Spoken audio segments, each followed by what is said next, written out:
매출 6조 원짜리 대형마트가 월급도 제때 못 주는 신세로 전락했습니다. 하루 이자만 10억 원, 한 달이면 300억 원이 증발하는데도 정작 직원들 급여는 2번 나눠줘야 했죠. 전국 120여 개 매장을 운영하는 홈플러스, 쿠팡 때문에 망했다고요? 그건 반만 맞는 이야기입니다. 같은 조건에서 이마트와 롯데마트는 버텨내고 있거든요. 유독 홈플러스만 법정 관리까지 간 진짜 이유, 지금부터 속 시원하게 파헤쳐 보겠습니다. 2025년 3월 4일 홈플러스는 서울회생법원에 기업회생 절차를 신청했습니다. 법원은 신청 11시간 만에 개시 결정을 내렸죠. 그만큼 상황이 절박했다는 겁니다. 동대문점과 목동점을 비롯한 여러 매장 앞에는 임대문의 현수막이 걸렸고 직원들은 법원 앞에서 눈물로 호소했습니다. 2025년 12월에는 급여를 2차례로 나눠 지급하는 초유의 사태까지 벌어졌거든요. 회사가 한 번에 월급 줄 돈조차 없다는 뜻입니다. 숫자만 보면 이상합니다. 매출은 여전히 조 단위로 나오고 전국의 매장도 120여 개나 있으며 손님들도 꾸준히 찾아오거든요. 그런데 왜 이 지경까지 온 걸까요? 여기서 우리가 놓치는 게 하나 있습니다. 매출이 크다고 회사가 건강한 건 절대 아니라는 사실이죠. 매출은 물건 팔아서 들어오는 돈의 합계일 뿐입니다. 그 돈으로 직원 월급 주고 전기세 내고 물건값 치르고 빚이 있으면 이자도 갚아야 하거든요. 홈플러스의 진짜 문제는 바로 여기에 있었습니다. 벌어들이는 돈보다 나가는 돈이 훨씬 많았던 거죠. 특히 이자로 빠져나가는 금액이 상상을 초월했습니다. 하루에만 10억 원 가까이 이자를 냈으니 한 달이면 300억 원이고 1년이면 수천억 원이 이자로만 증발하는 겁니다. 아무리 장사를 잘해도 이런 이자를 감당하면서 회사를 키운다는 건 불가능하죠. 물새는 배를 타고 항해하는 것과 똑같습니다. 아무리 열심히 노를 저어도 배는 결국 가라앉을 수밖에 없거든요. 그럼 왜 이렇게 빚이 많아진 걸까요? 홈플러스가 장사를 못해서? 아닙니다. 이 빚은 홈플러스가 만든 게 아니에요. 누군가가 홈플러스에게 떠넘긴 빚입니다. 그 누군가가 바로 홈플러스의 새 주인이었죠. 2015년 홈플러스의 새로운 주인이 들어오면서 운명이 완전히 바뀌었습니다. 홈플러스의 몰락은 장사를 못해서가 아니라 주인이 잘못 바뀌면서 시작된 겁니다. 많은 사람들이 홈플러스 위기 소식을 접하면 이렇게 생각합니다. 쿠팡 때문이겠지. 알리익스프레스나 테무 같은 중국 쇼핑몰도 들어왔잖아. 다들 온라인으로 장 보는데 대형마트가 안 되는 건 당연한 거 아니야? 이 생각은 절반만 맞습니다. 유통 환경이 바뀐 건 사실이거든요. 스마트폰 하나면 집에서 편하게 장을 볼 수 있고 쿠팡 로켓 배송은 새벽에 주문해도 아침에 도착하니까 마트까지 차 끌고 가서 무거운 짐 들고 올 필요가 없어졌죠. 산업통상자원부 통계를 보면 대형마트의 매출 비중은 2015년 26.3%에서 2024년 10.3%까지 떨어졌습니다. 대형마트 전체가 타격을 받은 건 맞아요. 그런데 여기서 질문 하나 던져보겠습니다. 이마트는 왜 버티고 있을까요? 롯데마트는 왜 문을 안 닫았을까요? 똑같은 대형마트인데 왜 유독 홈플러스만 법정 관리까지 갔을까요? 온라인 쇼핑의 성장이 원인이라면 대형마트 전부가 비슷한 상황이어야 정상입니다. 하지만 현실은 다르거든요. 이마트를 보면 분명 힘들긴 합니다. 매출이 줄고 수익성도 나빠졌죠. 하지만 이마트는 온라인 사업에 투자했습니다. SS닷컴을 키우고 새벽 배송 시장에도 진출했으며 오프라인 매장도 리뉴얼하면서 경쟁력을 유지하려고 노력했거든요. 롯데마트도 마찬가지입니다. 롯데오이라는 온라인 플랫폼을 만들고 적자 매장은 정리하면서 체질 개선에 나섰죠. 그럼 홈플러스는 어땠을까요? 홈플러스도 온라인 사업을 했습니다. 하지만 규모가 달랐어요. 경쟁사들이 수천억 원을 투자해서 물류센터 짓고 배송 시스템 구축할 때 홈플러스는 그럴 여력이 없었습니다. 돈이 없었거든요. 아니 정확히 말하면 돈은 있었는데 다른 데 써야 했습니다. 바로 빚을 갚는데 말이죠. 같은 시기 쿠팡은 뭘 했을까요? 쿠팡은 전국에 거대한 물류센터를 지었습니다. 수조 원을 투자해서 로켓 배송 시스템을 완성했고 적자를 감수하면서도 미래를 위한 인프라를 깔았죠. 그 결과 지금 쿠팡은 대한민국 유통시장의 절대 강자가 되었습니다. 홈플러스가 같은 시기에 한 일은 뭐였을까요? 이자 냈습니다. 월세 냈습니다. 미래에 투자할 돈으로 과거의 빚을 갚았어요. 다른 학생들이 열심히 공부해서 실력 쌓을 때 혼자만 과외비 갚느라 공부할 시간이 없었던 학생 같은 신세였던 거죠. 쿠팡은 방아쇠일 뿐 총알이 아니었습니다. 홈플러스를 무너뜨린 진짜 총알은 따로 있었어요. 그건 바로 회사 안에 숨어있던 시한폭탄이었습니다. 2015년에 심어진 그 폭탄의 이름은 LBO, 우리말로 하면 차인매수라고 합니다. 2015년 9월 홈플러스에 새로운 주인이 등장했습니다. 이름은 MBK 파트드스, 사모펀드라고 불리는 투자회사죠. 사모펀드란 여러 투자자에게서 돈을 모아 기업을 사고 파는 일을 전문으로 하는 회사입니다. 쉽게 말해 회사를 사서 가치를 높인 다음 비싸게 파는 게 목적이에요. MBK 파트너스는 영국 테스코로부터 홈플러스를 7조 2천억 원에 샀습니다. 한국 인수합병 역사상 가장 큰 금액이었죠. 당시 MBK는 경쟁사인 KKR 컨소시엄을 막판에 역전하면서 홈플러스를 손에 넣었습니다. 그런데 여기서 중요한 건 이 돈을 어떻게 마련했냐입니다. MBK가 7조 2천억 원을 전부 자기 돈으로 냈을까요?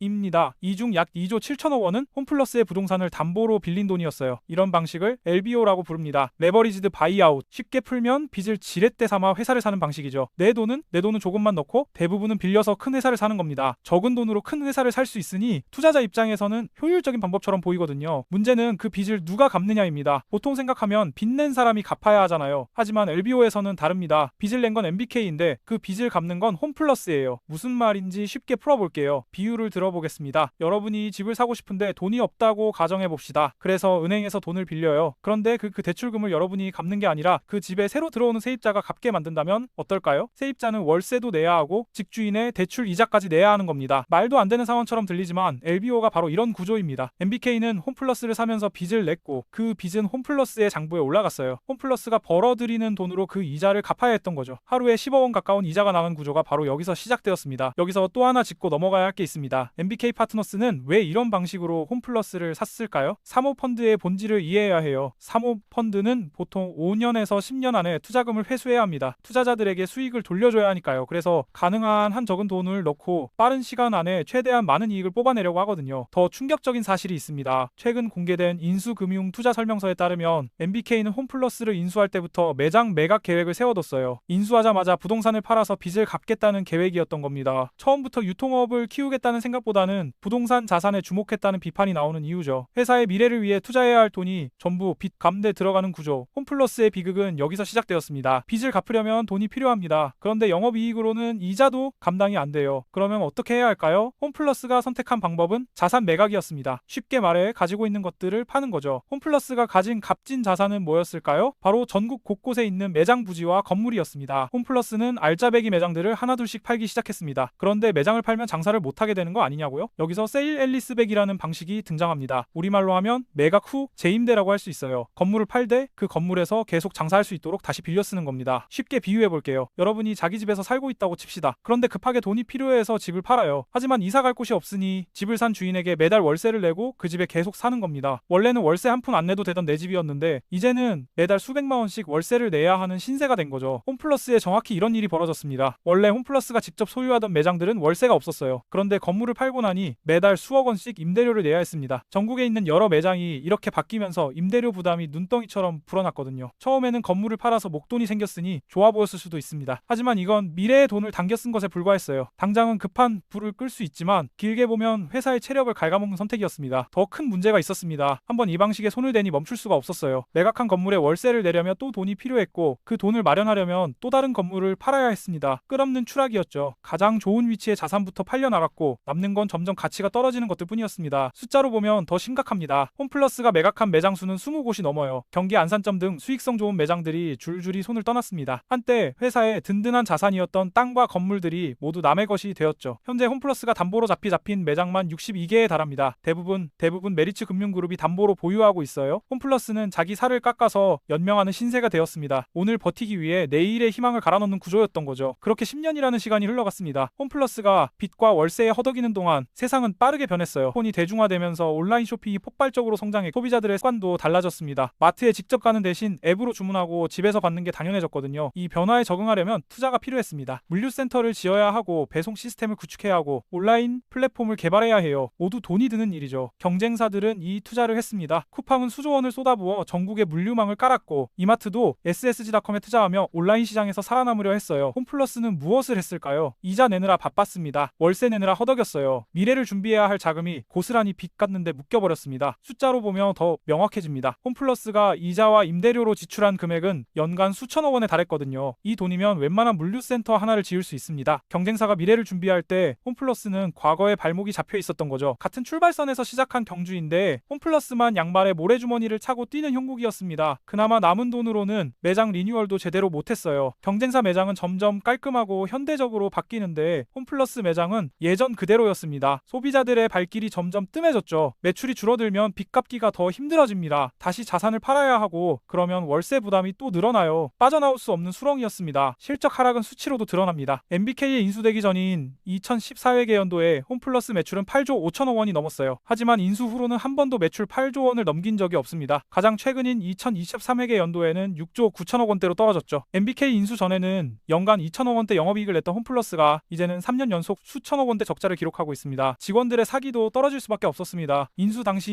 2만 5천 명이던 직원 수는 약 1만 9,500명으로 줄었어요. 5천 명 넘게 일자리가 사라진 겁니다. 경쟁사에서는 새로운 시스템을 도입하고 직원 교육에 투자할 때 홈플러스에서는 그런 여유가 없었거든요. 회사의 미래가 불투명하니 좋은 인재들도 떠나기 시작했습니다. 이 시기를 잃어버린 10년이라고 불러도 과언이 아닙니다. 성장해야 할 시간에 성장하지 못했고 투자해야 할 때 투자하지 못했으며 변화해야 할 순간에 변화할 여력이 없었어요. 그 결과가 지금의 법정 관리입니다. 더 이상 팔만한 건물이 매출이 없어지자 MBK 파트너스는 새로운 방법을 찾았습니다. 홈플러스 전체를 파는 건 어려우니 일부만 떼어서 팔자는 생각이었죠. 목표로 삼은 건 홈플러스 익스프레스였습니다. 익스프레스는 대형 마트보다 작은 규모의 슈퍼마켓 형태 매장이에요. 전국에 300여 개 매장이 있고 주택가 근처에 있어서 접근성이 좋습니다. 그래서 수익성도 비교적 괜찮았죠. 알짜배기 사업만 골라서 파는 전략이었습니다. 피자로 비유하자면 맛있는 토핑만 빼서 팔겠다는 것과 같아요. 도우와 소스만 남은 피자 본체는 어떻게 할 건지는 생각하지 않은 겁니다. 이 매각 시도는 여러 곳의 반대에 부딪혔어요. 먼저 노동조합이 강하게 반발했습니다. 익스프레스를 떼어서 팔면 그 다음은 대형마트 차례라는 걸 알았기 때문이죠. 회사를 조각조각 내서 파는 건 일자리를 없애는 것과 같았습니다. 직원들 입장에서는 목숨이 걸린 문제였어요. 시장의 반응도 차가웠습니다. 그렇다면 누가 홈플러스를 인수할 수 있을까요? 언론에서는 쿠팡이나 농협 등이 인수자로 거론됐어요. 하지만 실제로 나선 곳은 없었습니다. 농협 측은 자체 유통 계열이 이미 적자라서 인수 자금이 없다고 밝혔죠. 전국금융산업노동조합 농협지부는 3조 원 규모의 홈플러스를 인수하면 농협그룹이 파멸할 수도 있다는 우려까지 냈습니다. 쿠팡은 이미 전국 단위 물류 인프라를 갖추고 있어서 대형마트 유통망이 굳이 필요하지 않았어요. 기울어가는 회사의 일부를 산다는 건 위험을 떠안는 것이었습니다. 침몰하는 배에서 멀쩡한 구명보트 하나를 사봤자 주변 상황이 좋지 않으면 가치가 떨어지거든요. 2025년 12월 26일 본 입찰이 진행됐는데 입찰서를 제출한 기업이 단 한 곳도 없었습니다. 완전히 무산된 거죠. 이 실패가 의미하는 바는 분명했습니다. 시장은 이미 홈플러스의 가치를 낮게 평가하고 있었어요. 알짜만 떼어내도 사겠다는 곳이 없었습니다. 회사 전체에 대한 신뢰가 무너진 상태였죠. 상황이 이 지경까지 왔는데도 석연치 않은 일이 벌어졌습니다. 법정 관리를 신청하기 직전까지 홈플러스는 기업 어음을 발행했어요. 기업 어음이란 회사가 단기로 자금을 빌리는 방법입니다. 나중에 갚을 테니 지금 돈 좀 빌려달라는 약속 어음인 셈이죠. 보통 CP라고도 부릅니다. 문제는 이 어음을 산 사람들이 있다는 겁니다. 홈플러스가 곧 법정 관리에 들어갈 줄도 모르고 돈을 빌려준 거예요. 만약 홈플러스 측이 회사의 위기 상황을 알면서도 이를 숨기고 어음을 발행했다면 이건 심각한 문제입니다. 터지기 직전인 폭탄을 남에게 떠넘긴 것과 다름없기 때문이죠. 이 문제로 검찰 수사가 진행 중입니다. 서울중앙지검은 김병주 MBK 파트너스 회장을 피의자 신분으로 조사했어요. 신용등급이 떨어질 것을 알면서도 단기채를 대량 발행해 투자자 손실을 초래했는지 여부가 핵심 쟁점입니다. 기업회생 신청을 계획하면서도 위험을 알리지 않은 채 투자자에게 부담을 떠넘기려 했는지도 확인 중이죠. 기업 어음 의혹만큼이나 논란이 된 게 또 있습니다. 바로 메가푸드마켓이라는 매장 리뉴얼 전략이에요. 홈플러스는 2022년부터 일부 매장을 메가푸드마켓이라는 이름으로 새 단장했습니다. 식품 코너를 대폭 강화하고 먹거리 체험 공간을 늘린 콘셉트였죠. 신선식품을 전면에 내세우고 고객들이 직접 보고 맛보고 고를 수 있게 만들었습니다. 온라인이 따라오기 어려운 식품 분야에서 오프라인의 강점을 살리겠다는 전략이었어요. 언론에서는 이를 대대적으로 홍보했습니다. 매출이 늘었다는 기사도 나왔죠. 홈플러스의 반전 카드처럼 보였습니다. 하지만 속사정은 달랐어요. 매출은 늘었을지 몰라도 영업 흑자 전환에는 실패했습니다. 리뉴얼 비용으로 1천억 원이 넘는 돈이 들었고 식품 마진율은 원래 낮은 편이거든요. 신용평가사도 이렇게 평가했습니다. 홈플러스는 장사에서 현금을 벌어들이는 능력이 부족하고 과중한 재무 부담이 지속되고 있으며 리뉴얼에 따른 높은 고정비 부담으로 단기간에 영업 전환은 어렵다고요. 화려한 포장지로는 속이 썩은 과일을 감출 수 없는 것처럼 메가푸드마켓도 회사를 살리지 못했습니다. 근본적인 문제인 과도한 부채를 해결하지 않은 채 겉만 포장한 것에 불과했기 때문이에요. 파티는 끝났습니다. 하지만 계산서는 이제 막 나아오기 시작했어요. 그 계산서를 받아든 건 MBK 파트너스가 아닙니다. 홈플러스에서 일하던 2만여 명의 직원들이에요. 홈플러스와 거래하던 수많은 협력업체 관계자들입니다. 그리고 동네 홈플러스에서 장을 보던 소비자들이죠. 직원들은 하루아침에 일자리를 잃을 위기에 놓였습니다. 2025년 12월에는 급여를 두 차례 나눠받는 일까지 겪었어요. 노조 측은 이렇게 말했습니다. 12월 급여도 분할 지급인 상황에서 1월 급여 지급도 장담할 수 없다는 불안이 크다고요. 수십 년간 한 회사에서 일해온 사람들도 있습니다. 그들에게 홈플러스는 단순한 직장이 아니라 삶의 터전이었거든요. 협력업체들은 대금을 받지 못할까 전전긍긍하고 있습니다. 일부 납품업체는 대금 정산이 지연되자 납품을 중단하기도 했어요. 중소납품업체들에게 홈플러스와의 거래는 매출의 상당 부분을 차지했습니다. 법원 앞에서 시위하는 사람들의 얼굴에는 분노와 두려움이 함께 담겨있죠. 2025년 12월 29일 홈플러스는 회생계획안을 법원에 제출했습니다. 회생계획안이란 회사를 살리기 위한 구체적인 계획서예요. 핵심 내용은 익스프레스 분리 매각, 최대 10개 매장 폐점, 그리고 인력 구조 조정입니다. 회사를 살리기 위해 대규모 수술이 불가피해진 거죠. 하지만 이 수술이 성공할지는 아무도 모릅니다. 채권단과 노조, 법원의 동의를 얻어야 하기 때문이에요. 이들은 회사의 잘못된 결정에 아무런 책임이 없습니다. 그저 열심히 일하고 성실하게 거래했을 뿐이죠. LBO가 뭔지도 몰랐고 세일앤리스백이 뭔지도 몰랐습니다. 그냥 맡은 일을 열심히 했을 뿐인데 갑자기 삶의 기반이 흔들리게 되었어요. 홈플러스 사태는 우리에게 중요한 질문을 던집니다. 기업의 주인은 누구일까요? 주주만이 주인일까요? 그 기업에서 일하는 사람들, 그 기업과 거래하는 사람들, 그 기업의 서비스를 이용하는 사람들은 주인이 아닐까요? 기업은 단순히 주주의 이익을 위해서만 존재하는 게 아닙니다. 기업은 사회의 일부이고 많은 사람들의 삶과 연결되어 있거든요. 사모펀드의 투자 방식처럼 자체를 무조건 나쁘다고 할 수는 없습니다. 제대로 된 사모펀드는 기업의 투자의 가치를 높이고 그 과정에서 모두가 이익을 얻어요. 하지만 홈플러스 사례는 그렇지 않았습니다. 단기 이익을 위해 회사의 미래를 담보로 잡았죠. 그 결과 회사는 망가지고 수많은 사람들이 피해를 입었습니다. 한 가지 분명한 교훈은 있습니다. 기업을 단순히 돈놀이의 수단으로만 보면 안 된다는 것이에요. 기업이 무너지면 그와 연결된 수많은 삶도 함께 흔들립니다. 홈플러스의 몰락은 단순한 경영 실패가 아닙니다. 잘못된 인수 구조가 10년에 걸쳐 회사를 갉아먹은 결과죠. LBO라는 방식으로 빚을 떠안긴 순간부터 홈플러스의 운명은 정해져 있었는지도 모릅니다. 한국 경제에서 이런 일이 반복되지 않으려면 어떻게 해야 할까요? 사모펀드의 투자를 더 투명하게 감시해야 할까요? 아니면 기업 인수 방식 자체에 규제가 필요할까요? 쉬운 답은 없습니다. 하지만 분명한 건 홈플러스의 사례를 그냥 지나쳐서는 안 된다는 것이에요. 여러분 동네에 홈플러스는 아직 불이 켜져 있습니까? 그 불이 꺼지지 않기를, 그리고 그 안에서 일하는 사람들의 일상이 지켜지기를 바랍니다. 그런데 여러분 혹시 이런 생각해 보신 적 있습니까? 내가 자주 가는 마트, 내가 쓰는 카드사, 내가 다니는 회사의 주인이 사모펀드라면요. 다음 영상에서는 MBK 파트너스가 인수한 또 다른 기업들을 살펴보려고 합니다. 네파, 딜라이브, 롯데카드까지. 홈플러스만의 문제일까요? 아니면 우리 주변 곳곳에 비슷한 위험이 숨어 있을까요? 복잡한 경제 뉴스 어렵게 느껴지셨다면 이 채널을 주목해 주십시오. 저희는 여러분이 뉴스에서 놓치기 쉬운 진짜 이야기를 파헤칩니다. 구독과 좋아요, 알림 설정까지 해두시면 다음 영상을 가장 먼저 받아보실 수 있습니다.